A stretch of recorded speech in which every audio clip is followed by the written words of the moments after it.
Hi, everybody, and welcome back to the Coach's Corner brought to you by Canine Chronicle TV and Dog Show Tips. Today, George is going to talk about some problem dogs, which we all run into. So get your notepads ready. Coach's Corner with Will Alexander and George Alston. Brought to you by ProPlan and Canine Chronicle.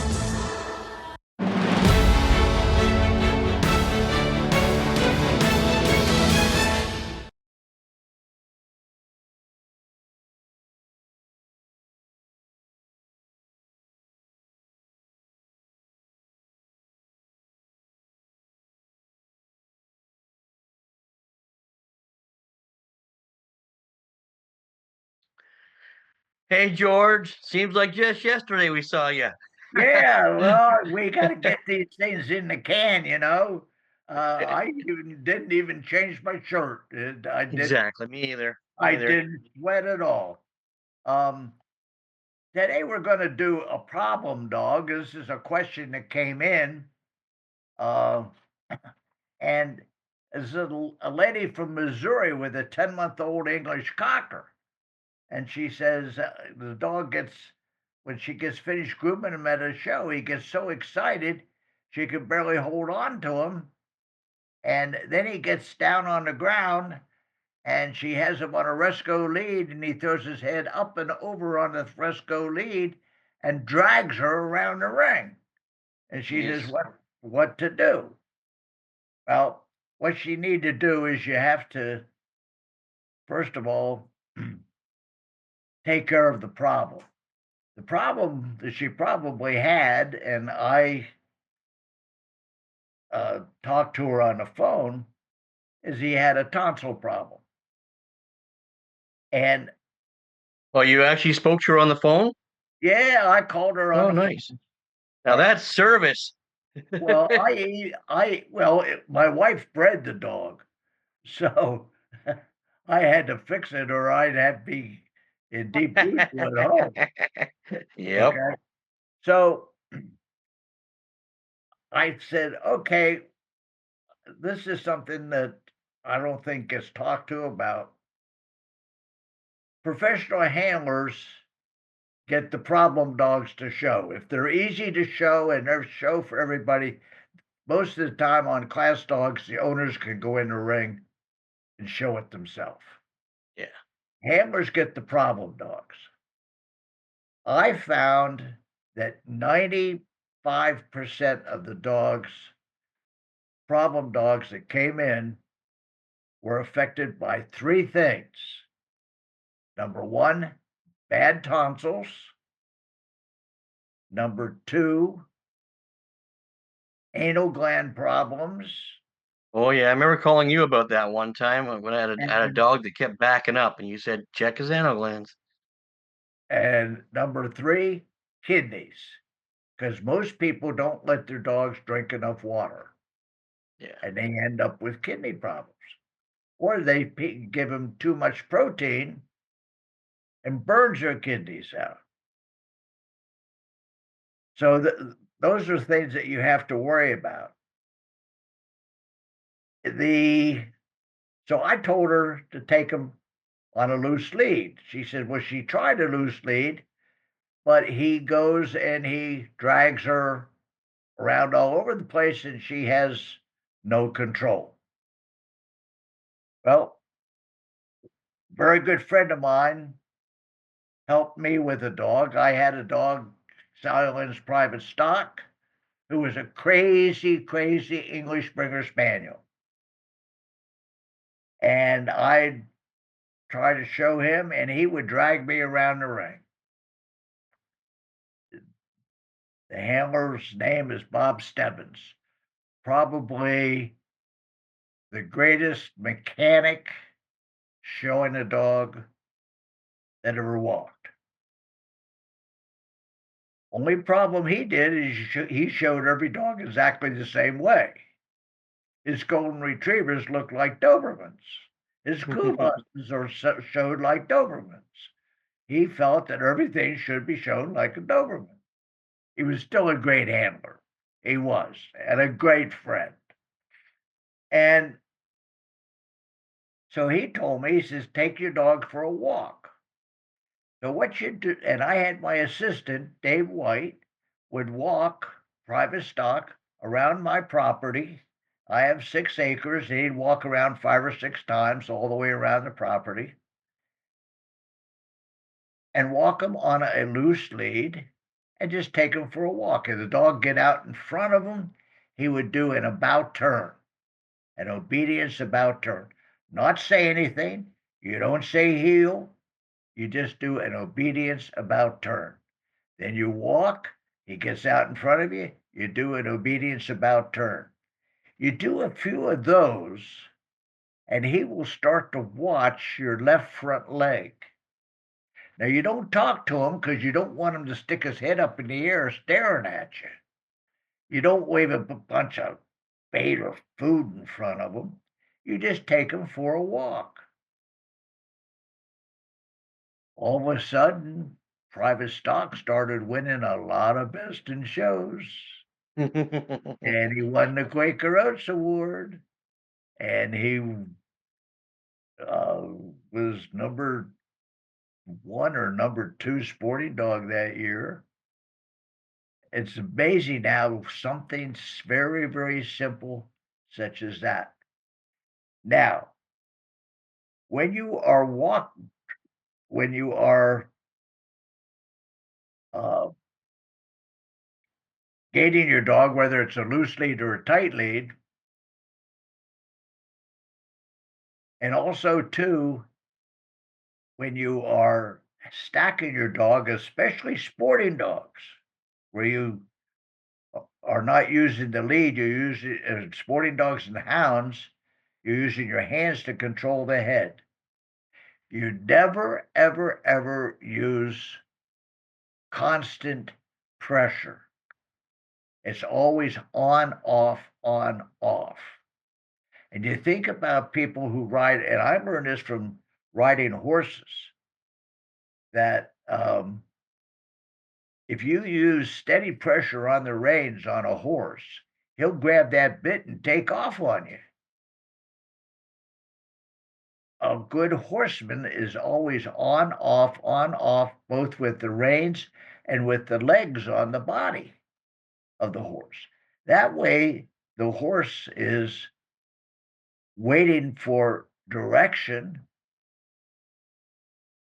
and he hasn't got time to get you in trouble. Works the same thing with a dog. If you're constantly twitching the lead with your little finger, or when you have your hands, one of the greatest a breed, Gordon Setters. They are the greatest waltzers that ever lived. They Waltzers? waltzers or dancers. Their front feet are always Oh, yeah. dancing. Gordon Setter. There is no other breed in the world that is that bad. The dog I showed after Najjanka Rekaplenty, he could have won that Dancing with the Stars. He could have won that sucker in a heartbeat. The secret there is when I was holding his head, I would use my fingers to move his head 1/8 of an inch this way and then back the other way, just constantly moving his head. Just a very little bit. Nobody could see that I was moving the dog's head. He could feel me changing the pressure from one side to the other. He's waiting for something for me to tell him to do something. He doesn't have time to waltz or dance or get me into trouble. Right. When I When you was, feel that muscle movement, you go from left to right, you keep them on their feet the whole time. yes, and it works, and Yeah. people don't understand. But and the same thing when you're gating the dogs, Marquis. If I kept the same pressure, now I showed him on a tight lead with a chain I in self remember. in self defense. I mean, this Marquis, the Irish setter, was a hell of a lot stronger than any Great Dane I ever showed. And if I kept the same pressure on that lead, he'd think about it, and then he'd put me through a baby gate or through a steward's table or or something. He was always doing something to try to destroy me in the ring. But if I kept on, off, on, off the whole time, he wouldn't think about trying to do something to destroy me. I mean, one time in the Best in Show ring, he pushed me over. I drop kicked the Best in Show sign right past the judge's ear because he had me run into it out Yeah. in Santa Barbara. He runs me into the stanchion where you set up for your picture and everything. It was in the middle. He ran me right into that sucker. And and then he'd stand there when I'd be laying on the ground and he'd stand there and laugh at me. But you got to do that constant on, off, on, off, on, off. I that's and then also when you need to calm your dog down before he goes in the ring, you just try to figure out. Maybe you groom him and then put him back in the crate and let him calm down.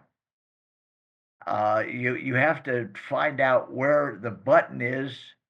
You may have to take him for a walk and walk him around before you go in the ring.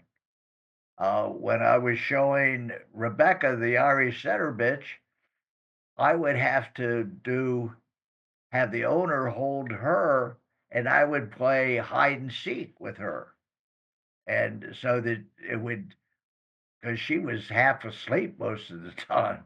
So I had to wake her up, and the way I got her to wake up was to play hide and seek. One of the reasons there is that she lived at home, and the owner spoiled the hell out of her. Um, so you have to. There's some dogs that you have to take them right off the table, right into the ring, and don't let them think about it because otherwise they'll quit on you. Uh, Right. so this is something you have to experiment. If the main thing is the first sign of senility is doing the same thing over and over, expecting a different response, or that's a sign of insanity.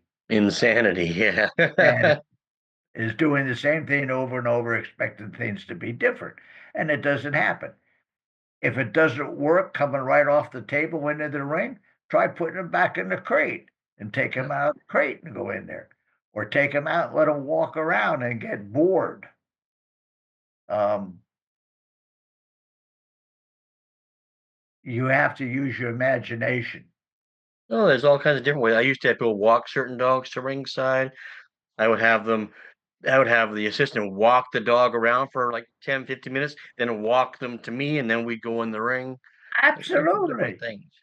Absolutely. Most of the time, I would have my assistant hold the dog ringside under very strict conditions, not let them do anything. And then I would come up at the last minute, take the lead, and go in the ring and play with them and have fun. Right. And the dog said, "Hey, this is where we're going to have fun." And I was talking to a handler that I've known for 40 years, and we were discussing the showing and whatever. And I said, "Did you ever see a dog of mine that wasn't happy in a ring?" And she said, "No, I never did see it in 40 years." I said, "What most people do is they play with their dog outside the ring, and then they go in the ring and say, 'Stand there,' Yeah. beat up on them, and the dog says, 'Hey, man, I don't like this crap. I don't I'd want.'" rather be out there. Yep. That's all for today's. All Great right, that seeing was a you. good one, George. All Yep. right, well, And don't forget, dogs are folks. dogs are folks. You'll never let us forget that. So I that's will important, never right? let you forget that. That was the whole basis of my one of the things that I live by. Yeah. Dogs are dogs. All right, George. Until next time. Thanks, George, as usual. If you like what you're seeing, make sure you press the like, share, and subscribe button, and we'll see you down the road.